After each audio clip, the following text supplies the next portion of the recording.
तो जिन लोगों की ये शिकायत है ना कि हमारी लाइफ में बहुत लंबे समय से कुछ अच्छा नहीं हो पा रहा है, तो आपसे एक ही चीज़ कहूँगी कि अगर आपको मैं डार्क रूम में खड़ा कर दूँ, डार्कनेस में खड़ा कर दूँ, तो शायद आपका फोकस है ना वो और ज़्यादा बढ़ जाएगा। आप और ध्यान से देखने की कोशिश करेंगे कि कहाँ क्या चीज़ है। इसीलिए इस चीज़ को समझिएगा कि जब अंधेरे वाला रास्ता है, दैट मीन्स जब डार्कनेस है, जब आपको ऐसा लग रहा है कि आपकी लाइफ में कुछ नहीं हो रहा है, दैट मीन्स उस समय पर बहुत ज़्यादा फोकस्ड होने की ज़रूरत है। उस समय पर आपको हार्डवर्क करने की ज़रूरत है, और जितना ज़्यादा आप फोकस्ड रहेंगे उतना ही बेहतरीन तरीके से आप उस डार्कनेस से भी निकल जाएंगे, और कहीं ना कहीं पर आप पॉजिटिविटी की तरफ भी आगे बढ़ेंगे, आप सक्सेस की तरफ भी आगे बढ़ेंगे। अ वेरी वार्म वेलकम, बहुत स्वागत है आप सभी का। मैं हूँ आपके साथ भावना शर्मा। एक्वेरियंस यानी कि कुंभ राशि वाले लोगों के बारे में हम बात करेंगे। सितंबर का पूरा महीना आप लोगों के लिए कैसा रहेगा। सबसे पहले हम ओवरव्यू की बात करेंगे, कौन सा ग्रह कौन से भाव में बैठा है, और साथ ही में हम बात करेंगे हर एक एस्पेक्ट की, आपकी पर्सनल, प्रोफेशनल, हेल्थ, करियर, ये सभी चीज़ें कैसे आपको प्रभावित करेंगी इस पूरे महीने के अंदर। सबसे पहले शुरुआत करते हैं एक ओवरव्यू के साथ। तो आपके लिए अगर मैं आपका चार्ट देख रही हूँ तो देखिए, शनि जो है आपके लग्न में बैठे हैं, क्योंकि शनि जो है इस समय पर कुंभ राशि में है, वक्रत्व की स्थिति में, यानी कि रेट्रोग्रेड अवस्था में है। तो आपके सेंटर ऑफ योर चार्ट बैठे हुए हैं। दूसरी चीज़, उसके बिल्कुल ऑपोजिट में यानी कि सप्तम भाव में सूर्य बुध की युति बनती है 5 नंबर की राशि में, यानी कि सिंह राशि के अंदर, और सप्तम भाव है। केतु जो है आपके लिए नवम भाव में विराजमान है, जो कि भाग्य का भाव है। मंगल जो है आपके लिए अष्टम भाव में रहेंगे, और जुपिटर यानी कि देवगुरु बृहस्पति राहु के साथ युति बना करके आपके लिए 3rd हाउस में विराजमान है। इसके साथ साथ ही शुक्र जो है वो आपके लिए 6th हाउस में रहने वाले हैं। अब हर एक एस्पेक्ट के बारे में मैं आपसे बात करूंगी कि इसका असर कैसा पड़ेगा आप सबके ऊपर। तो सबसे पहली चीज़ देखिए, मैंने कही कि वीडियो की शुरुआत में ही कि अगर आपको ऐसा लग रहा है कि बहुत ज़्यादा अंधेरा है, बहुत ज़्यादा नेगेटिविटी है, या भाई मेरा कोई काम नहीं बन पा रहा है, तो कुछ समय के लिए इंतज़ार कर लीजिए। ये महीना आपको बहुत कुछ दे करके जाने वाला है। अगर मैं कार्य क्षेत्र की बात करूं तो नई नौकरी लगने का जो योग है वो बन रहा है, लेकिन महीने की शुरुआत बहुत सारी चुनौतियां लेकर के आएगी आप लोगों के लिए। आपके अंदर एक तरीके का लेजीनेस वाला बिहेवियर दिखेगा। हो सकता है आपको ऐसा लगे कि भाई मुझसे तो हो ही नहीं पा रहा है, I am not ready to do this work, या मेरी नौकरी ही नहीं लग पा रही है, मैं बहुत मेहनत कर रहा हूँ या कर रही हूँ, but still nothing is happening. तो इस तरह की सिचुएशंस आपके लिए नज़र आती हैं महीने की शुरुआत में। दूसरी बात, इस महीने के अंदर अनचाही यात्राएं आपको करनी पड़ सकती हैं। That means back to back travelling हो सकती है आपके कामकाज से जुड़ी हुई, लेकिन आउटपुट जो है वो बहुत धीरे धीरे करके मिलेगा।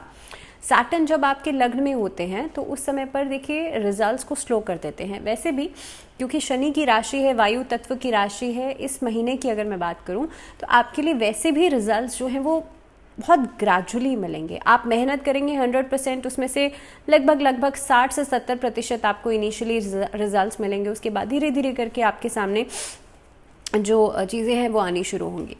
दूसरी बात यह है कि शनि जब आपके लग्न में बैठे हैं, लग्न जो है आपका वो आपका मस्तिष्क है, आपको तनाव भी देंगे, स्ट्रेस भी देंगे, एंग्जाइटी भी देंगे, काम का बर्डन भी देंगे, प्रेशर भी देंगे।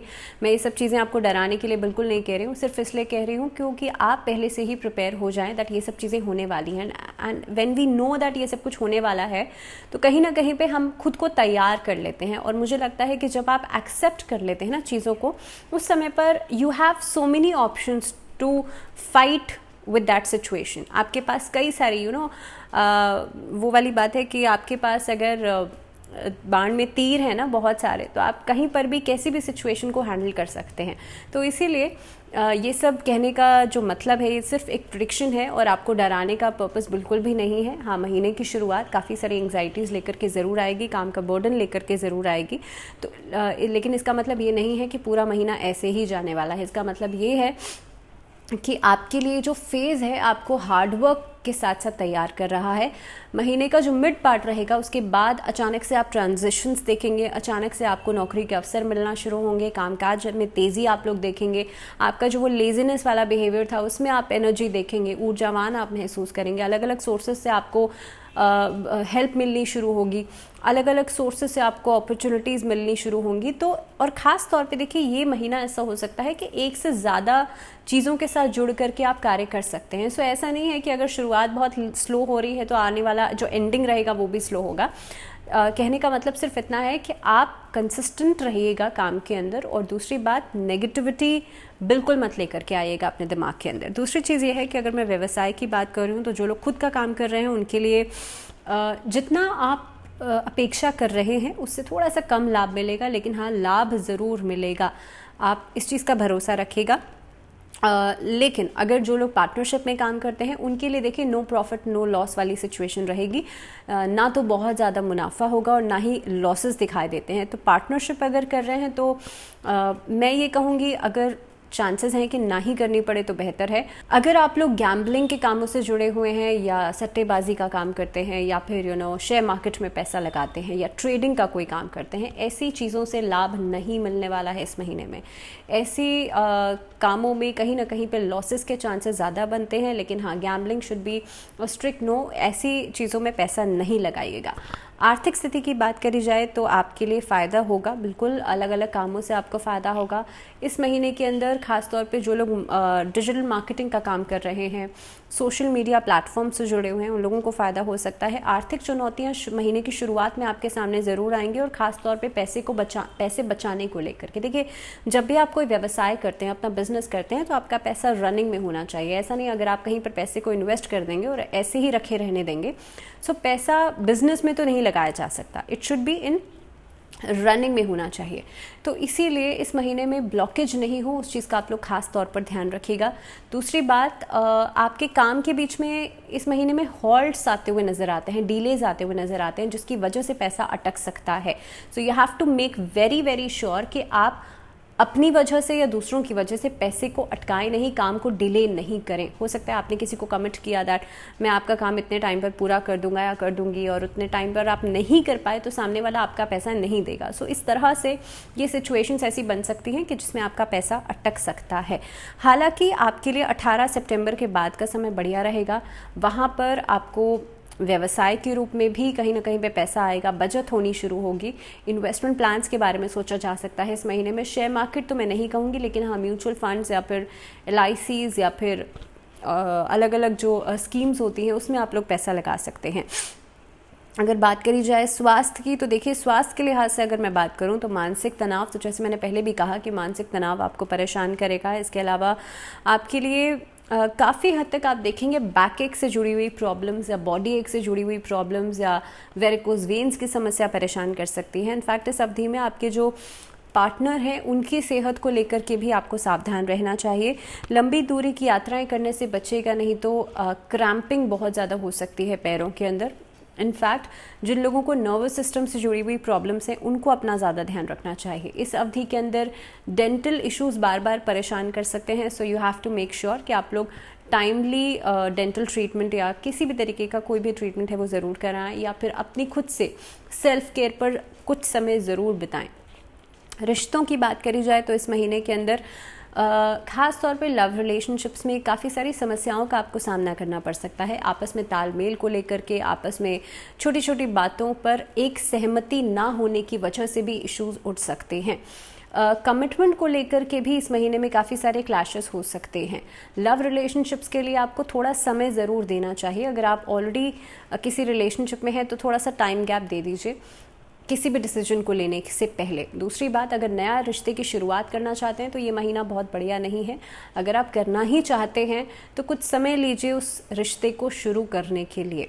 दाम्पत्य जीवन की मैं बात करूं तो दाम्पत्य जीवन में भी ईगो क्लैशेस हो सकते हैं। दूसरी बात, आप लोग हो सकता है कि काफ़ी सारी और बातों के ऊपर क्लैशेस उठें, पारिवारिक जीवन को लेकर के क्लैशेस उठ सकते हैं। जिन लोगों के डिवोर्स केसेस या किसी तरह का कोई लड़ाई झगड़ा या वाद विवाद चल रहा है ऑलरेडी कोर्ट में, उनके लिए सिचुएशंस और वर्स्ट होती हुई नज़र आती हैं। So you have to make sure कि किसी भी तरीके की ऐसी वर्बल कम्युनिकेशन आप नहीं करें या अपनी तरफ से ऐसी कोई बात आप नहीं करें जो कि इररिस्पॉन्सिबल हो, या फिर कहीं ना कहीं पे लूज टॉक वाली जो चीज़ होती है वो आप बिल्कुल भी नहीं करें, नहीं तो सारे जो समस्याएं हैं उसका सामना आपको करना पड़ेगा। तो इस महीने में आप छोटा सा उपाय कर सकते हैं, अपने पास छोटा सा रेड क्लॉथ या रेड हैंकी ज़रूर रखिएगा हो सके तो अपने रूट चक्र को बैलेंस ज़रूर कीजिएगा। ये फीमेल्स को तो ज़रूर करना है। ऐसा करने से आपकी जो हेल्थ इश्यूज़ हैं, खासतौर पे यूटीआई इन्फेक्शंस या फिर कहीं ना कहीं पे आपकी यूट्रस से जुड़ी हुई प्रॉब्लम्स जो हैं वो बेहतर होंगी। सो रूट चक्र को बैलेंस ज़रूर कीजिएगा। रूट चक्र को बैलेंस करने के लिए जो मंत्र होता है वो लम होता है। लम मंत्र का जाप आपको करना होता है लाल रंग के आसन पर बैठ करके। दूसरी बात, रिश्तों में बेहतरी के लिए इस महीने के अंदर खासतौर पे कपूर भी पूरे घर में धुनी देने के बाद आप घर से बाहर ले जाकर के, पूरे घर में घुमा के घर से बाहर ले जाकर के आप कपूर को जला सकते हैं। ऐसा करने से भी नेगेटिविटी जो है ख़त्म होगी, रिश्ते बेहतर होंगे। पारिवारिक जीवन की बात करी जाए तो आप लोगों के लिए देखिए, तीसरे भाव में बृहस्पति जो हैं काफ़ी हद तक गलतफहमियां पैदा करेंगे आपसी रिश्तों में। माता पिता के साथ काफ़ी सारी शिकायतें हो सकती हैं आपके परिवार वालों को आपकी तरफ से। हालांकि आप अपनी रिस्पॉन्सिबिलिटीज़ को पूरी तरह से निभाएंगे, लेकिन उसके बावजूद भी बैक टू बैक कंप्लेंट्स वो लोग आपसे कर सकते हैं। लेकिन एटलीस्ट मैं ये कहूँगी 15 तारीख के बाद सिचुएशंस पॉजिटिव होती हुई नजर आएंगी। अगेन, कोर्ट कचहरी का कोई भी मामला चल रहा है तो बहुत ज़्यादा इंटरफेरेंस आप दूसरों के कामों में नहीं करें, या उस केस के अंदर ही बहुत ज़्यादा प्रेशराइज नहीं करें सामने वाली पार्टी को। इसके अलावा आप लोगों को डॉक्यूमेंटेशन वर्क में भी थोड़ा सा ज़्यादा सावधान रहना चाहिए। इस महीने के अंदर जो लास्ट ऑफ दिस मंथ रहेगा, आखिरी हफ्ते के अंदर, उसमें आप लोग बहुत ज़्यादा वाद विवाद में पड़ने से बचिएगा। शिक्षा की बात करी जाए तो देखिए, शिक्षा के क्षेत्र से जुड़े हुए लोगों को इस महीने में फ़ायदा हो सकता है। जो लोग PhDs, MPhils कर रहे हैं, उन बच्चों के लिए समय बहुत प्रोग्रेसिव रहेगा। हालांकि बैक टू बैक आप लोगों के लिए ट्रैवलिंग हो सकती है, जो कि एक बड़ा डिस्ट्रैक्शन रहेगी आप लोगों के लिए। लेकिन कहीं ना कहीं पे चेंज ऑफ प्लेस या चेंज ऑफ दैट एरिया या चेंज ऑफ इंस्टीट्यूशन, ये आपको लॉसेस ही देगा, फ़ायदा नहीं करेगा। तो जो बच्चे अभी हाल फिलहाल में कोई सब्जेक्ट चेंज करना चाह रहे हैं, या मान लीजिए आप शिफ्टिंग कर रहे हैं, उसकी वजह से भी प्रॉब्लम्स आ सकती हैं, या फिर कहीं ना कहीं पे आप देख रहे हैं कि आपको ट्रैवल करना पड़ रहा है, उसकी वजह से भी सारा बर्डन जो है आपके ऊपर आएगा। सो आपको सिर्फ इस चीज़ का ध्यान रखना है कि थोड़ा सा कंसिस्टेंट रहिए पढ़ाई में, और आप फोकस्ड रहिए। जितना ज़्यादा डिस्ट्रैक्शन बढ़ेगी उतनी ही ज़्यादा आपके लिए प्रॉब्लम बढ़ेगी और आप कोप अप नहीं कर पाएंगे, आपके पास समय जो है वो नहीं बच पाएगा।